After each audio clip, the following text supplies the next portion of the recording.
The night my son called to say he'd booked me a cabin in the Smokies, I thought he was being thoughtful. That was my first mistake. I was sitting in the kitchen, the way I always do after dinner, just me and whatever baseball game happened to be on the radio, not really listening, just letting the noise fill the room. My tea had gone cold. My reading glasses were on top of a crossword puzzle I hadn't touched in 3 days.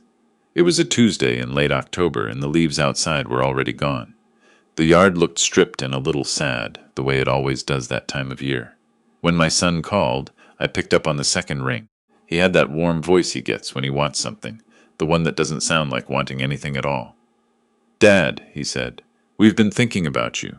You've been cooped up in that house since Mom passed. You need to get away. Fresh air, mountain views, no responsibilities." We already looked at cabins. His wife was in the background. I could hear her adding things. Something about a hot tub, something about how good the hiking was up there. I told them I appreciated it. I told them I'd think about it. What I didn't tell them was that something sat wrong with me the moment he said, "We already looked." Not we were thinking about looking. Already looked, already decided. That's not thoughtfulness. That's presentation. But I pushed the thought aside the way you do when it comes from your own child. I told myself I was getting old and suspicious, and that the grief was making me read things wrong. My wife had been gone 8 months. 8 months of rattling around in a house built for 2. Maybe my son was right. Maybe I did need to get away. I was 63 years old, retired 3 years from a career in civil engineering. I had a modest pension, the house paid off, and enough in savings that I didn't worry. My wife and I had been careful with money our whole lives. Not rich, not by any stretch, but stable, comfortable. We had planned for our later years together. Trips we'd take, projects around the house, grandchildren we hoped might come. She got sick before any of that happened. Pancreatic cancer. 14 months from diagnosis to the end. I will not go into the details of what those 14 months looked like. Some things you carry quietly. By the time the cabin trip came up, I was running low on reasons to say no. My son, let's say his name is Dale, because that's what I'll call him here, was persistent in a gentle way. Calls every few days. Emails with photos of the cabin. His wife sending me links to restaurants in the area. My grandson asking if Grandpa was coming because apparently children are enlisted in these campaigns now. I said yes, in early November. The trip was set for the week of Thanksgiving. Dale said he and his wife would drive up separately and meet me there. He suggested I drive. 5 hours. Good roads, he said, and the drive through the mountains was something I shouldn't miss. That part seemed reasonable enough. What I didn't know then was that 2 days before I was supposed to leave, a man named Curtis Webb would call me from a number I didn't recognize at 11:14 in the evening, and the first thing out of his mouth would be, "Mr. Alderman, please don't get in that car on Thursday. I need you to listen to me very carefully." I almost hung up. I wish I could say I handled that call with grace, or wisdom, or even basic composure. I didn't. I pulled the phone away, looked at the number, didn't recognize it, put it back to my ear and said something like, "Who is this and what do you want?" Which is how I answer suspicious calls at 11 at night. He said his name was Curtis Webb. He said he worked at the branch of my bank downtown. Not the main one I usually went to, but a smaller branch I'd visited a handful of times. He said he'd been my wife's bank representative for a number of years before she passed. That stopped me. He knew my wife's name, her full name, first and middle. He knew when she passed. He said he'd handled our joint accounts for the last 4 years, and that he remembered my wife specifically because she was, in his words, always kind, always asked how my mother was doing. My wife did things like that. She remembered people. She asked about their lives. I believed him immediately, and I hated how much that hurt. Just hearing someone describe her that way, past tense, with that careful gentleness people use. I asked him why he was calling. He paused. Not a long pause, but enough that I noticed it. Then he said, "I need to tell you something that I'm not sure I have the right to tell you, but I couldn't not call. I couldn't sleep, and I couldn't not call."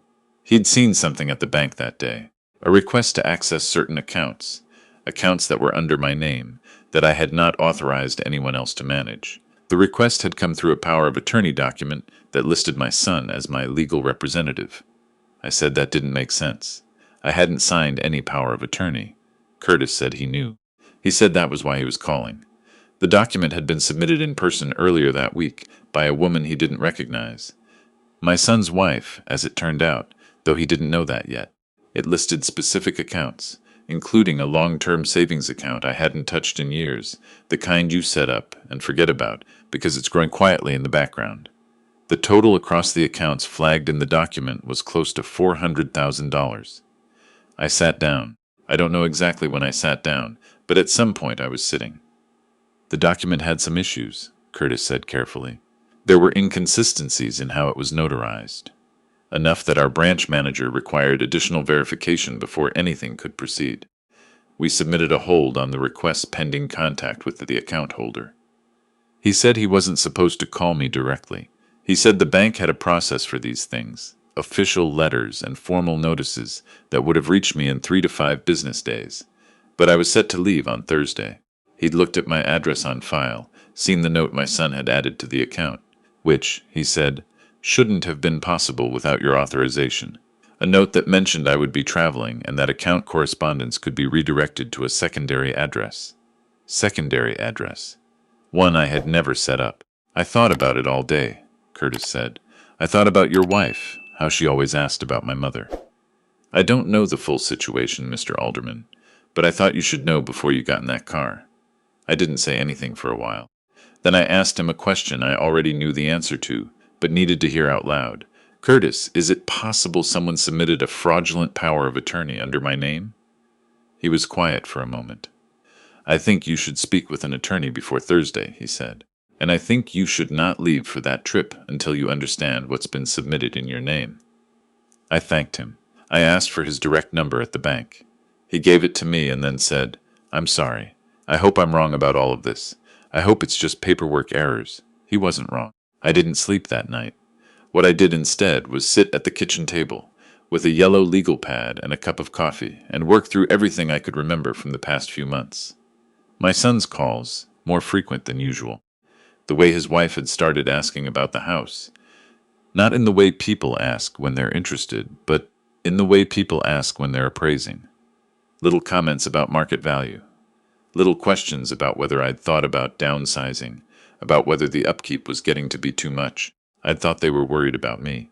A recently widowed man, alone in a big house. That's a reasonable thing to worry about. I thought about the cabin trip. The insistence that I drive alone. The separate arrivals. The remote location. No, not remote, but enough that if something happened on the road, if an older man had an incident, if the mountain roads proved more than he'd bargained for. I stopped that thought. I couldn't let myself go down that road without more information. At 7 in the morning, I called my attorney. He'd handled our estate documents for 15 years, a man I trusted completely, old enough to have known my wife. I left a message and he called me back within the hour. I told him what Curtis had told me. He asked me 3 questions, slowly and clearly. Then he said, don't go anywhere today. I'll make some calls. By noon, we knew the following. A power of attorney had been submitted to my bank on a Tuesday afternoon, signed with my name, notarized by a notary, whose credentials, when checked, turned out to belong to a woman who had retired from the profession 2 years prior and had not, as she confirmed when my attorney reached her, notarized anything recently. Someone had used her seal. The document would have given my son full authority over every financial account in my name. With $400,000 in savings, the house as an asset, and the pension, we were talking about the bulk of everything I'd spent a lifetime building. My attorney filed a formal dispute with the bank that afternoon and notified me that the matter would need to go to law enforcement. He said I should not call my son. He said I should go about my day as normally as possible and not indicate that anything had changed. That was the hardest part. I called my son that evening at the usual time, the way I did every few days. He answered on the second ring, same warm voice. Just calling to check in, I said, making sure I have the address for Thursday. He gave me the address. He sounded relaxed, cheerful, the way you sound when a plan is falling into place. His wife called something from the background, and he laughed and told her I was ready to go. Dad, you're going to love it up there, he said. I promise. I said I was looking forward to it. I hung up and stared at the wall for a long time. I'd given him every good year I had. Coached his little league teams when I would rather have been sleeping. Driven 4 hours each way for his college graduation. Sat in a hospital waiting room for 6 hours the day my first grandchild was born. Showed up every time, every single time. And he'd found a retired notary's seal and forged my signature on a legal document to take my money while I drove alone through mountain roads 3 days after Thanksgiving. I had to let myself feel that before I could do anything else. Thursday came and went. I didn't get in the car. I called my son that morning and told him I wasn't feeling well, that I thought I was coming down with something, that I was sorry to cancel last minute. I kept my voice tired and a little weak, which wasn't entirely acting. He was disappointed. Concerned, he said. He offered to come to me instead. I said no, don't make the drive, I just needed to rest. He said okay. His wife said something in the background that I didn't catch. I spent Thanksgiving alone that year. I cooked a small turkey breast and ate at the kitchen table with the radio on. Outside, the yard was frost gray and still.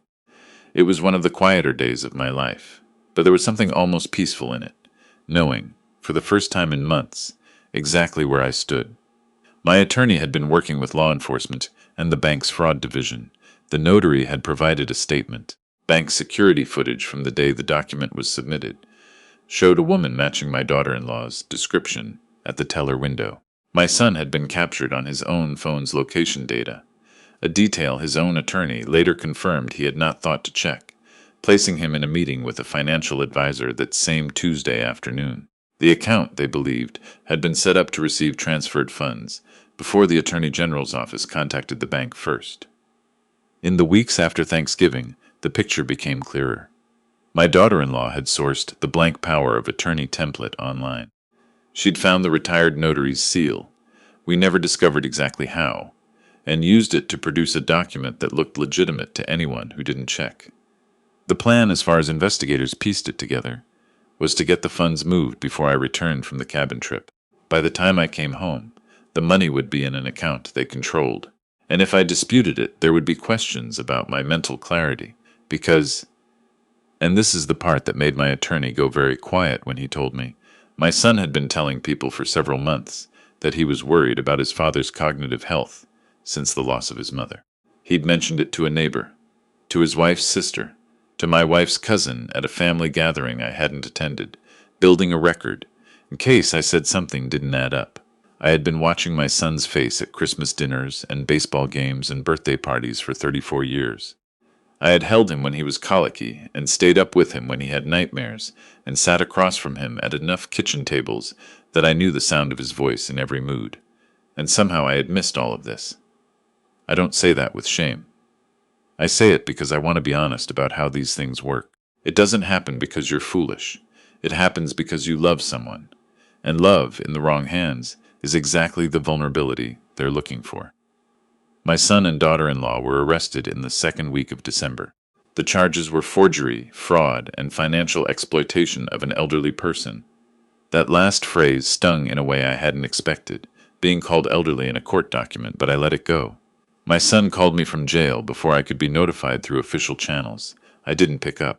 I listened to the voicemail later, sitting in my car in the driveway, not able to make myself go inside just yet. He says he was sorry. He said he never meant for it to go this far. He said his wife had planned most of it, that he'd gotten in deeper than he'd wanted to. I saved the voicemail. Not to use against him. It wasn't necessary. But because I needed proof, eventually, for myself. Proof that he'd sorry. Proof that it happened. Something concrete to hold when my mind started wondering if I'd imagined it, if I'd been too harsh, if I'd misread the whole thing. You do that when it's family. You keep checking whether the floor is really gone. In January, I went to the bank. Not the branch where Curtis worked, a different one, closer to my house. But before I went inside, I drove to Curtis's branch first. I'd called ahead and asked if he was working that afternoon. The woman on the phone said yes. Curtis Webb was younger than I'd imagined from his voice. Mid-30s, maybe. Neatly dressed, a little tired-looking in the way branch bank employees often are. That particular tiredness of a job that requires you to be helpful and pleasant for 8 hours without interruption. He had a small photo on his desk, turned slightly toward him. I caught a glimpse, an older woman, gray-haired, smiling at the camera with the directness of someone who doesn't care about being photographed. His mother, I guessed. I introduced myself. He stood up and shook my hand and said he was glad I came in. I told him what had happened, the arrests, the investigation, the outcome. He listened without interrupting. Then I put an envelope on his desk. I told him it wasn't a payment. I didn't want him to misunderstand it that way. It was a gesture, I said, from one person to another, because what he'd done cost him something, sleep at least, and probably professional risk, and because I was someone who believed that mattered. The envelope had enough in it to cover a month of mortgage payments, which was what I could responsibly put aside without affecting my own stability. It also had a letter I'd written by hand, which felt more appropriate than printed. Curtis looked at the envelope for a moment. Then he looked up at me. "You don't have to do this," he said. "I know I don't," I said. "That's why I'm doing it." He thanked me in a quiet voice. He asked about my grandson, because I'd mentioned him briefly the one time we'd spoken on the phone. I said the boy didn't fully understand what had happened, which was probably appropriate for a 10-year-old. Curtis nodded. He said he hoped things settled down for me. Before I left, I asked about his mother. I said my wife had mentioned her. His face changed in that small way a face does when something unexpected reaches it. He said his mother was doing well. She'd had a difficult year health-wise, but was doing better now. He said my wife used to ask about her every time she came in, and that he'd always thought it was unusual. Not in a bad way, just rare. "Most people are in and out," he said. "She always made it feel like a conversation." I said, "That sounds about right." I drove home the long way, past the old high school, where my son had played second base, past the church where my wife and I were married, down the main street of the town where we'd spent the better part of our lives. November had turned to January while I wasn't paying attention, the way time does when you're in the middle of something hard. The bare trees looked the same as they had in October, but something about the light was different, colder, cleaner, more honest somehow. At home, I made dinner. I set the table for one, the way I'd been doing for 8 months, and I sat down and ate slowly with the radio on. After dinner, I did the dishes and dried them and put them away in the right cabinet, which is the kind of thing that sounds like nothing until you realize it's the kind of thing that keeps you going. Small, ordinary things. The next thing and the next thing after that. My son's case was resolved the following spring. Plea agreement. He and his wife would serve time, the length of which I won't detail here, and a portion of the money, what hadn't already been spent on their legal defense, would be returned to my accounts. The prosecutor's office was thorough. My attorney was thorough. I sat in a courtroom on a Wednesday morning and answered the questions I was asked, and did not look at my son more than twice. The second time I looked at him, he looked back. He was thinner than he'd been. He looked like a man who had finally understood something it had taken far too long to learn. I don't know if I forgive him. That's a question I've been turning over since the day of the arrest, and I've decided I'm not required to answer it on anyone else's timeline. Forgiveness is a private thing. It doesn't run on a schedule.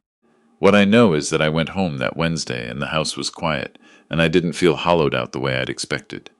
I felt something closer to level, solid, like a structure that has been tested and found to still be standing. I think about Curtis sometimes. I thought about him on the drive home from the courthouse, specifically the way he said he couldn't sleep, that he couldn't not call. There's a particular kind of person who will act on an uneasy conscience, even when it's inconvenient, even when it's not strictly their job, even when the easier thing would be to let the official process handle it.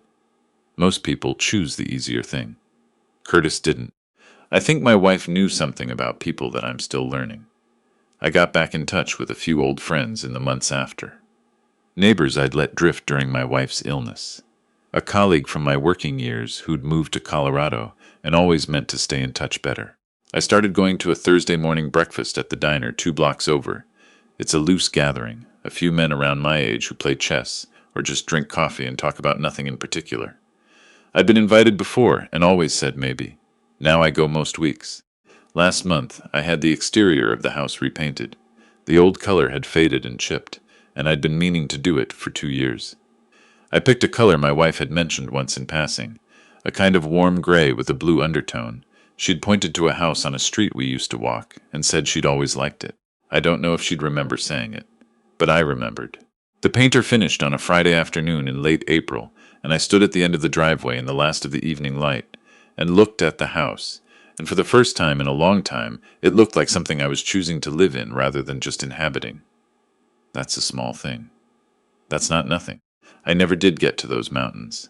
The Smokies, the cabin, the view my son had described so warmly that night on the phone. Maybe I will someday. Maybe I'll go on my own terms, in my own car, on a morning when the weather suits me. There's something to be said for that. for choosing your own road, at your own pace, without anyone else's hand on the wheel. I'm 63. Some people would call that old. Some days, particularly the ones when the weather turns and the house gets quiet in a specific way, I'd be inclined to agree. But most days I think of it differently. Most days I think I've got enough road left to be worth paying attention to. My wife would have appreciated Curtis, I think. She would have found out which branch he worked at, and probably baked something for his mother. She would have made it feel like no big deal, because that was her gift, making generosity feel ordinary, like the natural way of things. I'm still learning that one. But I'm learning.